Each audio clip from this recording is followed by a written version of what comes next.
La construction sociale de la réalité de Peter L. Berger et Thomas Luckmann, publié en 1966 aux États-Unis et traduit en français aux éditions Armand Collin dans la collection Individus et société, est l'un des ouvrages de sociologie les plus influents du XXe siècle.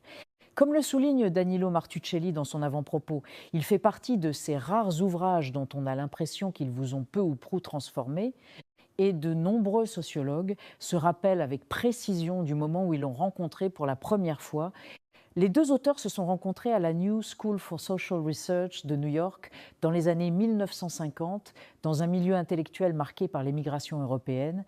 Peter Berger, né à Vienne en 1929, et Thomas Luckmann, né en Slovénie en 1927, partagent une fascination commune pour la phénoménologie d'Alfred Schutz, dont Luckmann deviendra l'éditeur posthume, ainsi qu'une insatisfaction profonde face au fonctionnalisme dominant de Talcott Parsons. C'est de cette complicité à la fois intellectuelle et biographique que naît leur œuvre commune.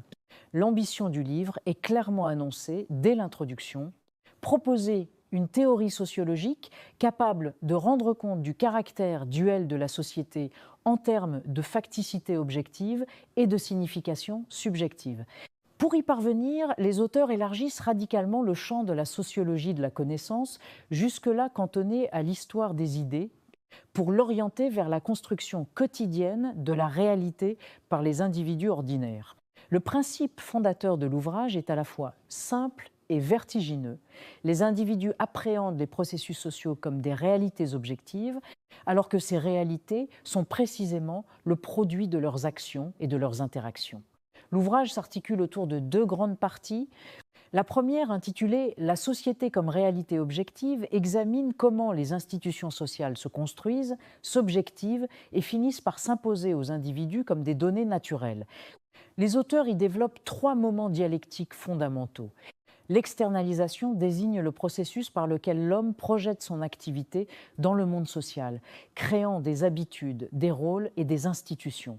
L'objectivation décrit comment ce monde social acquiert une consistance propre, indépendante de ceux qui l'ont produit, au point de leur apparaître comme une réalité extérieure et contraignante.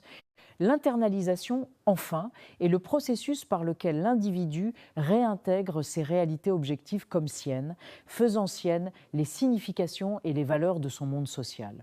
La seconde partie, la société comme réalité subjective, analyse les processus par lesquels l'individu s'incorpore à la société.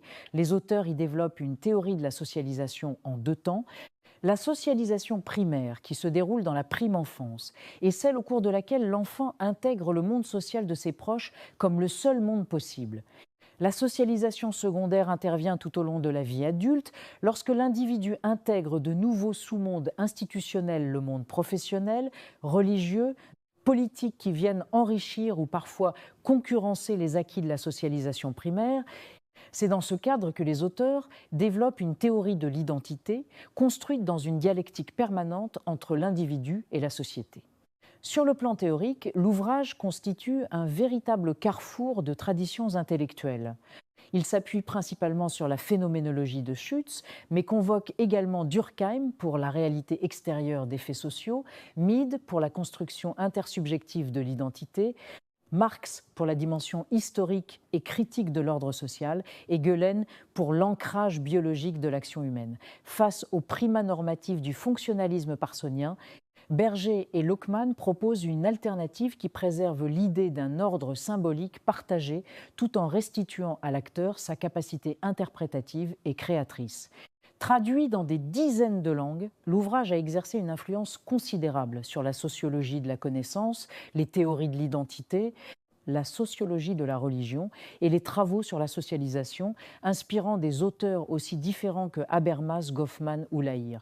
Sa clarté d'écriture, son architecture argumentative rigoureuse et sa capacité à mobiliser des traditions philosophiques et sociologiques multiples en font une œuvre à la fois accessible et profondément exigeante, un classique indispensable pour quiconque s'interroge sur la manière dont les hommes, en société, construisent ensemble le monde dans lequel ils vivent.